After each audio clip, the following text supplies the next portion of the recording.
Sur le terrain, nos joueurs donnent tout, sang, sueur, mais en dehors, que reste-t-il? Des subventions qui fondent comme neige au soleil, des promesses non tenues et des carrières qui s'effondrent avant même d'avoir commencé. Pendant ce temps, la FIFA débarque avec des projets pharaoniques qui finissent malheureusement en eau de boudin. Ce soir, dans BL Sport, nous allons arrêter de faire les faux semblants. On parle argent, on parle avenir, on parle de ces jeunes béninois qui méritent mieux que des discours. Pour nous aider à y voir clair, nous recevons sur ce plateau de BL Sport Espero Amian, qui est préparateur psychologique, un homme qui connaît les têtes et les cœurs des athlètes et qui voit au-delà des statistiques. Espero Amian, merci d'être sur le plateau de BL Sport. Merci beaucoup, M. Akilou, et bonjour aux internautes. Chers amis internautes, nous allons parler de précarité des joueurs, échec du projet FIFA Forward de Gianni Infantino. On va décortiquer tout ça là et essayer de voir qu'est-ce qu'il en ressort aujourd'hui. Bienvenue sur BL Sport. Alors, Monsieur Espero Amian, comment se passe le championnat béninois? Le championnat béninois est allé à son terme. Et actuellement, nous sommes à l'étape des bilans. Nous sommes à l'étape de la pré-saison qui s'annonce déjà. Et je pense que chaque état-major, quand je parle d'état-major des clubs, les staffs techniques, les directions sportives sont à pied d'œuvre pour quand même préparer la nouvelle saison qui s'annonce. Je le disais dans mon introduction, j'ai dit que nous allons essayer d'arrêter de faire les faux semblants pour aborder les vrais problèmes de ce championnat. Il s'agit de la précarité de ces joueurs-là malgré les subventions nationales. Parce qu'on assiste tellement médiatisé ces cérémonies d'octroi de subventions aux différentes fédérations, dont le football, qui nous concerne ici sur ce plateau. Pourtant, les joueurs peinent à vivre. Voilà. Ils n'arrivent pas à joindre les deux bouts, comme on le dit le plus souvent. À votre avis, qu'est-ce qui cloche? Qu'est-ce qui ne marche pas? Laissez-moi vous dire qu'un père de famille, avant d'enceinte, sa femme doit quand même préparer, elle doit être prête d'une certaine manière donnée. Et qu'est-ce que je voudrais dire par là? C'est dire qu'un président de club, un acteur sportif, avant de mettre sur pied un club de football, avant de mettre sur pied une association sportive, doit être quand même conscient de ce que d'ici 5 ans, d'ici 10 ans, d'ici 15 ans, que sera la vitalité de mon association. Donc, aujourd'hui, si la base a été faussée, ne soyez donc pas étonnés de ce que nous sommes en train de voir. Non-paiement de salaire, non-paiement de primes de match, non-paiement de primes de signature et beaucoup d'autres engagements qui ne sont pas respectés. Donc, c'est dire que, est-ce qu'il y a eu une bonne base? En réalité, chez certains, la réponse sera non. Si je comprends bien, vous voulez dire que les joueurs du championnat, ou bien je dirais certains joueurs ne perçoivent pas leur salaire mensuel. C'est sur les réseaux sociaux, un peu partout, où on parle des arriérés de salaire de 5 mois, de 4 mois, des arriérés de primes de match. Et imaginez un peu, quand on parle de primes de match, c'est l'effort fourni, le service rendu. Donc, séance tenante lorsque je gagne mon match ou lorsque je fais un match nul par rapport à ce qui a été prédéfini avant le démarrage du championnat, je dois percevoir cela. Lorsque aujourd'hui on constate ou on apprend sur des réseaux sociaux où des joueurs vous interpellent par rapport à un certain nombre de choses, vous, dans ma peau, en tant que préparateur mental, c'est de donner ce courage-là d'abord et à l'avenir, parce que le préparateur mental n'est pas là pour distribuer de l'argent. Est-ce que moi-même, mon compte est si bourré comme ça pour que je puisse aujourd'hui en distribuer? Non. Donc, aujourd'hui, le véritable problème qui se pose, c'est que vous avez des joueurs qui ont des familles, qui ont des propriétaires qui les attendent, mais qui n'arrivent pas à satisfaire tout simplement à leurs besoins. Et qu'est-ce qu'il y a à la base? Normalement, puisque vous avez parlé de ces associations-là, quand on crée un club, donc oui. Ce n'est pas un père de famille qui est surpris par une grossesse qui n'arrive pas. Effectivement, je préfère peut-être utiliser ce terme que nous n'aimons pas, non désiré, une grossesse non désirée. Je dis souvent aux gens ou à ces jeunes-là qui parlent souvent de grossesse désirée, je dis non, tu es passé à l'acte, il y a eu déjà la conséquence. Donc, ce qu'il y a lieu de faire aujourd'hui, il faut que nos présidents de club commencent à travailler sur des projets sportifs. Il faut que les présidents de club commencent à avoir des objectifs clairs, bien définis. Je donne un exemple. Je suis un club de 2e division. Est-ce qu'aujourd'hui, déjà vu mes moyens, conscient de ce que je suis en train de préparer, conscient de ma politique personnelle, de la politique de ceux avec qui je me retrouve dans mon association, est-ce que je suis vraiment appelé à jouer le titre, à jouer la montée? Lorsque la réponse est claire, de façon consciente, que nous ne pouvons pas, là, il ne sert à rien d'aller recruter des joueurs d'un certain nombre de montants de salaire. Lorsque vous êtes en deuxième division et que vous allez recruter peut-être un joueur de 300 000, alors que vous n'êtes pas une société sportive, souffrez que déjà, à partir de janvier, vous allez commencer par souffrir parce que il n'est pas bien. Il n'est pas bien. Et ça, soyons sincères avec nous-mêmes, qu'une association sportive ou qu'un club puisse mettre dans son budget la subvention de l'État. Mais c'est criminel. Comment ça? Mais comment dire? C'est un appui. Non, mais c'est un appui. Oui. Il y a des évaluations qui sont. Et ce sont après ces évaluations-là qu'on attribue par rapport au point. Mais comment pensez-vous que vous, personnellement, vous allez mettre dans votre budget subvention alors que vous ne connaissez même pas le montant qui vous sera alloué? Ça voudrait dire que l'État, le gouvernement a très bien fait de dire nous allons vous appuyer. Le gouvernement a très bien vu de dire oui, dans mon pays, il faut les appuyer pour que la chose puisse bien prendre. Je suis d'accord. Mais de l'autre côté, il faut que le projet sportif écrit puisse quand même être consensueux et être dans les normes. Et là, vous êtes quitte. Vous préparez l'avenir en 10 ans, vous préparez la montée peut-être en 20 ans. Qui va vous incriminer? Personne. Je pense que nous devons repartir à cette école-là, à l'école du projet sportif, à l'école des objectifs fixés, à l'école de la vérité tout simplement. Parce que se dit la vérité, écoutez, on ne se ment pas, on ne va pas mentir à l'autre, en réalité on se ment. Donc si vous êtes conscient que vous avez recruté des pères de famille et que ces pères de famille-là doivent donner à manger, doivent satisfaire des besoins de d'autres qui comptent sur eux, ben soyez sincères. Quand vous prenez le SMIC au Bénin, c'est combien? 52 000. C'est 52 000. Donc on ne peut pas recruter un joueur et payer 52 000? Bien sûr, parce que dans les normes, le SMIC c'est 52 000. Alors, fais ton projet sportif sur les 52 000 et personne ne te dira rien. Tu vas recruter des joueurs de 52 000. Mais si tu n'as pas un budget... Est-ce qu'il en trouvera? Ben pourquoi pas? C'est pourquoi j'ai bien parlé d'un projet à long terme. Si aujourd'hui je décide d'avoir des joueurs de 52 000, moi j'aurai des joueurs de 52 000. Alors, il faut travailler dans ce sens-là et se dire, nous voulons produire un résultat à tel moment. Et c'est lorsque vous n'aurez pas ce résultat-là que vous allez commencer maintenant à incriminer X ou Y. Et aujourd'hui, quand on prend les différents clubs, est-ce que c'est au niveau de la première division? Bon, c'est vrai qu'on ne parle plus de première division de la Ligue 1 ou bien de la Ligue 2 que le problème se pose. De la Ligue 1, non. Le problème se pose à tous les niveaux. Je vous explique. Je donne un exemple. Je prends un club nommé Nord FC. C'est juste un exemple. Nord FC est en deuxième. Oui, qui est en deuxième division. Okay, on est d'accord? Ben, Nord FC ne va pas recruter un coach de 500 000 en deuxième division. Parce que Nord FC est conscient de ce que, quoi qu'il arrive, il ne pourra pas respecter son engagement de 500 000 12 mois sur 12. Maintenant, Nord FC se dit, j'attends la subvention de l'État. Une subvention qui viendra sur évaluation. Et je dis là encore, il y a un problème. Parce que l'évaluation est pour une étape. C'est pour un temps donné. Et lorsqu'on fait l'évaluation, on vous fixe un point. Vous ne savez même pas votre point. Et vous mettez dans votre budget le montant de la subvention. Ça voudrait dire que nous devons travailler par rapport à nos moyens de base. Comme on a l'habitude de le dire en histoire, les matières premières, le brut, nous devons travailler sur notre budget brut. Et là, on saura que lorsque l'apport de l'État pourra venir, oui, on pourra faire avec.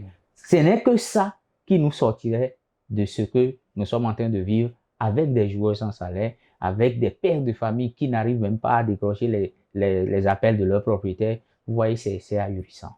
Est-ce qu'au niveau de la fédération, il n'y a pas un problème, un manque de rigueur par rapport à l'acceptation de certains clubs à un niveau donné? Non, est-ce que je dirais que c'est le problème là. Le véritable problème au niveau de la Fédé, c'est peut-être que est-ce que la fédération a déjà pu se trouver des sponsors? Vous savez, on a un problème. Au Bénin, j'ai l'impression que l'argent du football ne nourrit pas le football ou ne nourrit pas le footballeur. Je donne un exemple pour étayer. Je parlais de Nord FC tout à l'heure. Oui. Est-ce que dans le projet sportif de Nord FC a prévu faire des transferts de joueurs? Mais tous les clubs sérieux vivent sur les transferts de joueurs, vivent sur des partenariats, vivent sur des sponsorings. Mais si déjà la fédération même n'a pas pu se trouver un bon sponsoring, ou la ligue n'a pas elle-même pu se trouver un bon partenaire, que voulez-vous dire des clubs? Il faut remercier Celtis qui a fait beaucoup. Il faut remercier le chef de l'État déjà dans les 10 ans en arrière et celui qui est en train d'amorcer le nouveau septennat, si je pense que c'est le bon mot. Oui. Je crois que on doit maintenant aider l'État et l'État aussi à son retour, en retour doit aider. Comment? Oui. Nous venons de finir une saison. Oui. Et nous sommes à l'étape de la reprise de la nouvelle saison. Du moment où une saison est terminée, que l'État, que le ministère des Sports enclenche en même temps l'évaluation. Là, ça permet aux responsables de club de déposer les pièces à temps. Ceux qui comptent trop sur les subventions, bien sûr, de déposer les pièces à temps. Un travail sera fait et là, la subvention qui vous sera allouée peut venir en 2 tranches.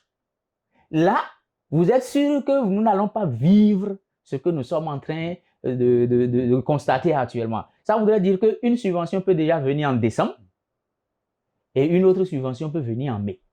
Là, par la grâce de Dieu, on pourra vivre vraiment cette sensation-là de ce que je me sens acteur de football, je vis du football et je suis vraiment épanoui. Certains parlent d'une précarité structurelle. En tant que préparateur psychologique, quel est l'impact mental de cette insécurité financière sur la performance des joueurs?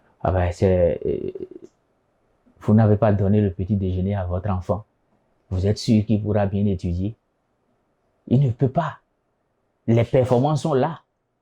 Et laissez-moi vous dire, c'est peut-être que la débâcle des juniors à l'UFOA est peut-être à l'image de ce qui se passe dans le championnat. Je ne dis pas que ceux qui sont en équipe nationale n'ont pas mangé, mais lorsque vous n'avez pas une base physique, lorsque vous n'avez pas un tonus, vous devez puiser dans une réserve.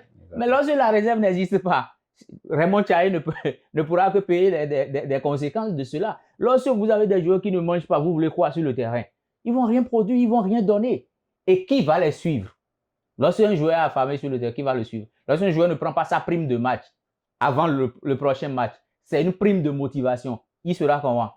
C'est clair, ce que nous vivons. Je pense que chaque joueur gère à sa manière parce que tous les joueurs ne bénéficient pas des services d'un préparateur psychologique, d'un préparateur mental. Chaque joueur gère à sa manière sa motivation. Et je pense que et je tire chapeau à ceux-là qui ont su tenir jusqu'à la fin. Sinon, il y a eu plein d'abandons. Hein. Il y a eu plein d'abandons. Donc, je crois que nous devons revoir notre politique structurelle au niveau de nos clubs, les directions sportives ou tout simplement une direction de la prospection sportive et de la planification dans les clubs. Et je pense que par rapport à ça, le président, quoi qu'on dise, il sera sonné pour qu'il puisse agir pour l'image de son club et l'image du football béninois. Au-delà des chiffres, que ressentent réellement ces joueurs-là qui vivent ces situations déplorables, on peut dire, alors qu'on semble avoir une bonne image de ce championnat-là depuis quelques années? Certains sont découragés. Certains n'ont plus envie de faire d'efforts. Certains ont une hypocrisie émotionnelle. C'est-à-dire, si tu ne joues pas, si tu ne réponds pas à l'appel du coach, si tu es parmi les 18 convoqués, que tu ne répondais pas à l'appel du coach, tu seras sanctionné par le club. Tu auras des demandes d'explication, tu auras des coupures sur salaire. La chose ne vient pas et on dit qu'on va encore couper là-dessus. Qu'est-ce que ça rime à quoi? Ça rime à de la frustration. De la frustration pas simplement une frustration à haute dose qui fait que le joueur se pose la question de savoir est-ce que c'est mon chemin? Est-ce que j'ai vraiment choisi cela pour vivre? Est-ce qu'il faut pas aller dans d'autres métiers? Et quand c'est comme ça, soit souffrez que l'image ne sera pas bonne. L'image ne serait pas bonne. Est-ce que pour des joueurs comme ça, est-ce qu'on peut réellement les sanctionner quand on sait qu'on n'a pas assuré, comme vous l'avez dit? Bon, je dis que sanction. Le minimum, je dirais. Sanction, je pense que les présidents de club sont des pères de famille. Ce sont des pères entre griffes pour ces joueurs-là et ils doivent tout faire pour régler les choses à l'amiable.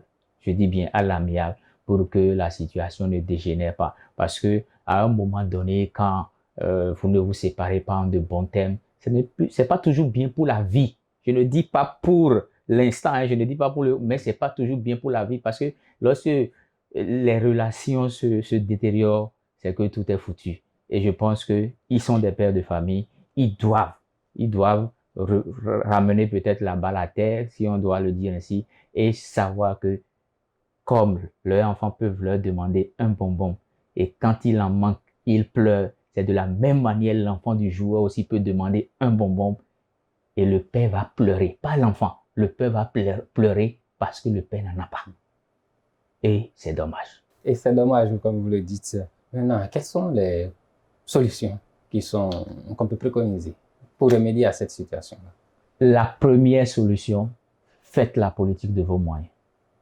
Ne cherchez pas à plaire à un président. Ne vous comparez pas à un autre club. Ne cherchez pas à faire comme Coton. Ne cherchez pas à faire comme Lotto. Ne cherchez pas à avoir des mêmes joueurs comme la Sobemap. Non, non, non, non, non. Ayez votre projet et dites-vous, en 5 ans, je veux monter. Dites à vos coachs, coach, prépare-moi des joueurs pour que moi, je puisse aller trouver juste un contrat matériel ou un contrat semi-professionnel au Maghreb, au Moyen-Orient, tout, où vous voulez, en Europe si vous voulez, en Europe en 6e, 20e division, tout ce que vous voulez. Mais lorsque vous préparez ça, vous êtes tranquille, l'argent entre. Puisque qu'est-ce qui est le véritable problème? C'est l'argent. C'est le fonds. Et lorsque vous n'avez pas un fonds, mais ces présidents, les présidents de clubs en général, c'est sûr, ils auront une petite base financière qui peut leur permettre de voyager. C'est leur club. Et lorsqu'ils signent un contrat au coach et dit, monsieur le coach, prépare-moi 2 pépites ou 3. Et à la fin de chaque saison, je vais trouver un partenariat. Soit c'est en 2e division marocaine, soit c'est en 2e division tunisienne. Et chaque semaine, chaque saison, à la fin de chaque saison, ces enfants-là iront en stage. Et le fruit de ces partenariats, c'est quoi? Soit ce sont des contrats matériels, ça nous permet d'avoir 1000 ballons, ça nous permet d'avoir 50 plots, ça nous permet d'avoir tout ce que vous voulez en matériel. Là, le club vit mieux avec une feuille de route bien déterminée. Et je pense que ce n'est que ça qui pourra nous sauver. Revoir la structure et la politique des clubs. C'est très important aujourd'hui. Est-ce que ce ne sont pas les projets de club qui ont été mal ficelés ou bien mal écrits? Est-ce qu'il y en a? C'est la vraie question. Et pourtant, est-ce qu'il y en a? Non, mais c'est ça, je dis, les clubs ont féliciter les présidents les clubs qui existaient sans subvention. Les clubs qui existaient sans subvention, qui ont fait la route. Certains ont disparu. Quand on parle de Mamba Noir, et certains ont disparu, mais d'autres sont encore là et continuent de faire. Je me souviens, il y a l'année où il y avait les Garel Sosa, où l'USS Kraké se qualifiait pour une compétition africaine. Et je me souviens de ces émissions-là sur l'ORTB aujourd'hui, la SRTV, où il y avait les doyens Jacques Okumaso, Hugues Zissou, qui faisaient des émissions spécifiques. Ça voudrait dire qu'il y avait quelque chose qui a pris. Mais aujourd'hui, combien de clubs le font? C'est pour dire que le projet sportif doit d'abord exister. Il doit avoir un bilan de fin de saison.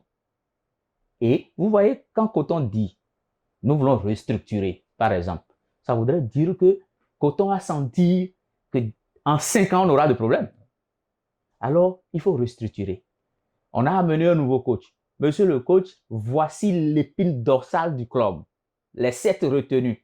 Désormais, c'est autour de que tout Le projet est concentré. le projet est concentré. Ça voudrait dire que on repart sur de nouvelles bases. Donc, tout accepter d'avoir reparti sur de nouvelles bases et cessons de scier des coachs et de leur dire je veux être champion, je veux être champion.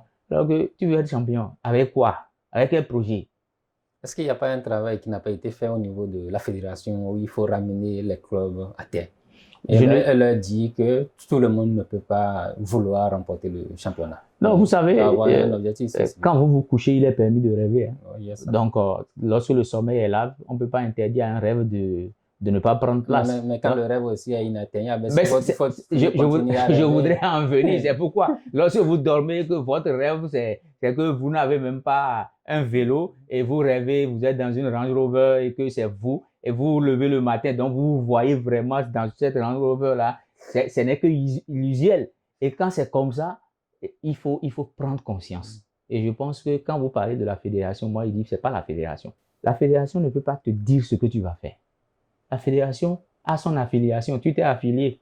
C'est comme tu vas au marché, tu veux acheter chez la vendeuse de tomates. La vendeuse de tomates va te présenter son service. Maintenant, est-ce qu'il ne faut pas revoir les critères au niveau de l'affiliation? Pour l'affiliation, il faut déposer, moi je dis toujours, il faut déposer un projet sportif bien défini. Et aujourd'hui, l'État doit accompagner la fédération et dire, monsieur, vous avez déposé un projet sportif avec un objectif sur 5 ans. Et sur les 5 ans, on n'a pas constaté si vous repartez en 4e division. Ils vont comprendre. Voilà, une sanction qui est préférable qu'à la précarité que vivent nos sportifs. Sans plus tarder, nous allons passer au second sujet, mais je voudrais parler de cet aspect-là que vous avez abordé, la débâcle des Béninois à l'UFOA-B. Est-ce que ce n'est pas pour remédier à cette situation ou bien ce genre de situation qu'ils ont envoyé les U15 pour une formation à Misrété? Je pense que le projet de Misrété est un bon projet. Et il y a eu un championnat, je pense, de zone, hein, ou un championnat national. Il y a eu d'abord de zone, national après. J'ai suivi ça de près à Paubert. J'ai vu de très bons produits à Misrété. Je dis, il faudrait qu'il y ait du suivi. Accompagner ces enfants-là, leur dire déjà la vérité, ne vous prenez pas la tête, vous n'avez encore aucun niveau, aucun. Et continuer à travailler et à titiller le sommet. Et je pense que ce n'est que cela qui va leur permettre de dire oui, nous pouvons d'ici 2-3 ans, parce que quand on parle de U15, c'est des enfants qui ont soit 15 ans ou des enfants qui sont dans la tranche de 11 ans, de 13 ans, 14 ans. Et en 3-4 ans, je pense que si nous avons échoué encore au niveau des catégories d'âge, c'est-à-dire des U20 ou des U17, nous allons pouvoir dire que ce projet est mal conçu. Mais pour l'heure, je pense que quand vous voyez les enfants jouer, vous sentez cette cohésion-là, vous sentez cette amitié, vous sentez ce plaisir de jouer au football. Au fait, c'est ça. Lorsque vous n'avez pas de plaisir à jouer au football, vous n'êtes pas footballeur, vous ne pouvez rien faire. Donc, je pense que Misrété, c'est un bon exemple.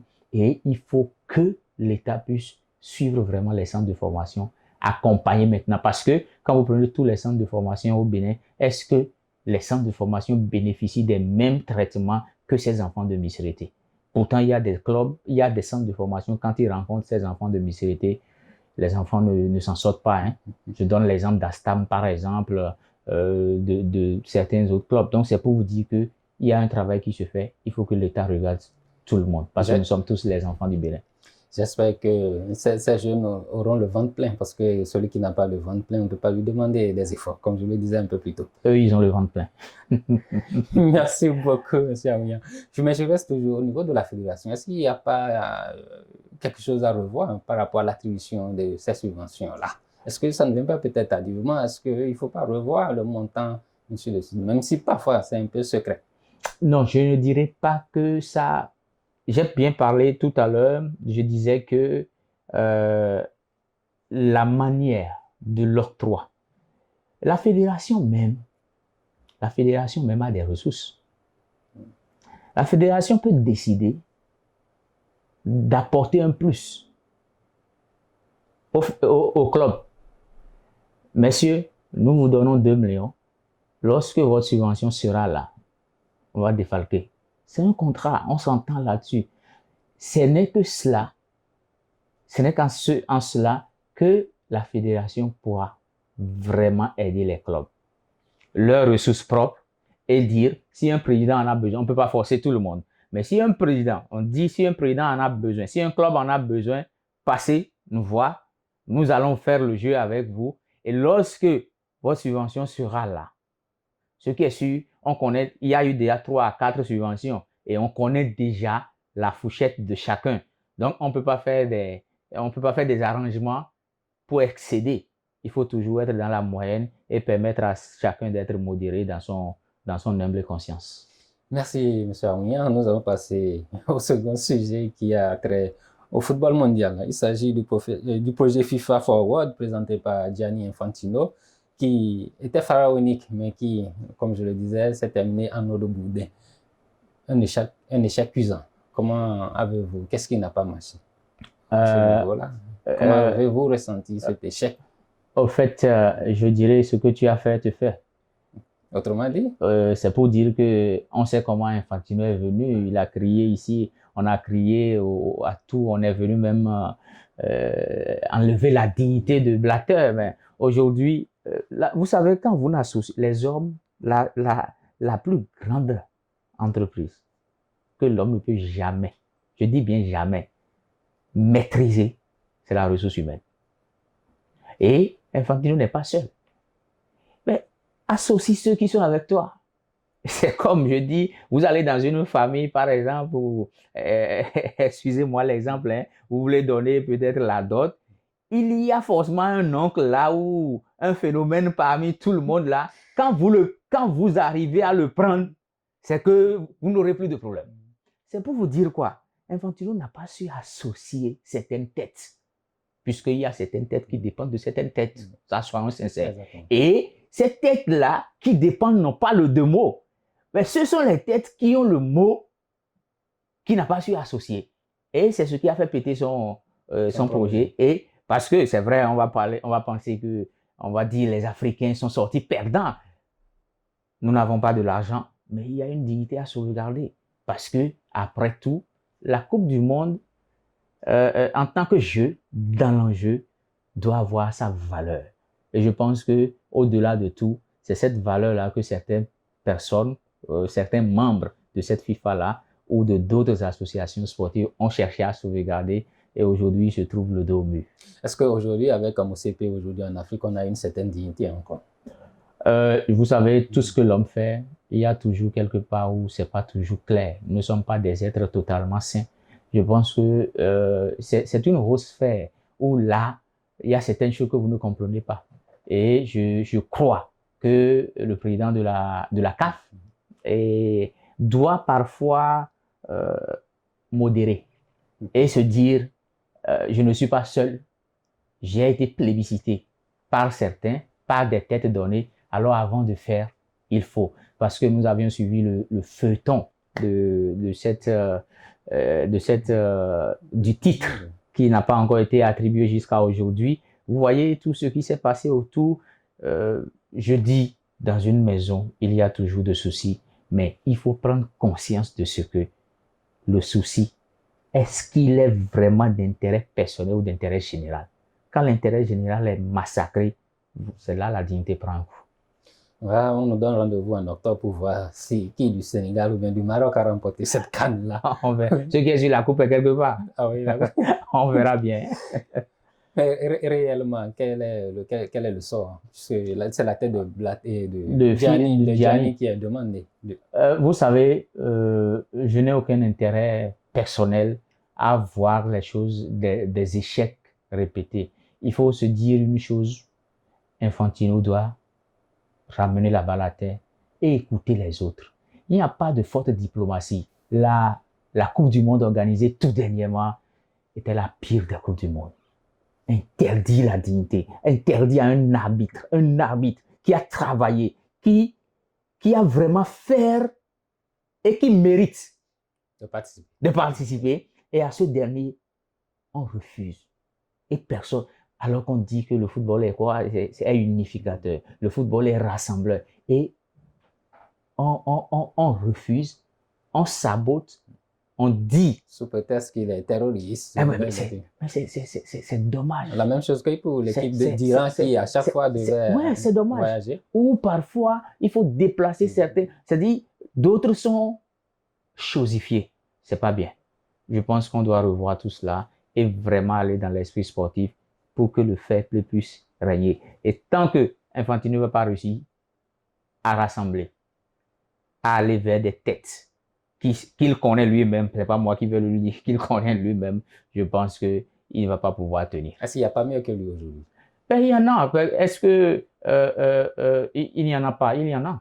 Il y en a. Moi, je ne vais pas citer de nom, mais je crois que lui-même sait qu'il y en a mieux que lui. Si quelqu'un est parti et qu'il est venu, ça voudrait dire que lui aussi il pourra partir un jour et quelqu'un pourra venir. Alors que tout le pouvoir ne s'arrache pas forcément. Hein. Ça se transmet par une loi divine. Alors qu'Infantino puisse savoir qu'il est humain et qu'il y a quelqu'un au-dessus de lui. Bientôt 10 ans en 2027, oui. C'est déjà trop, non?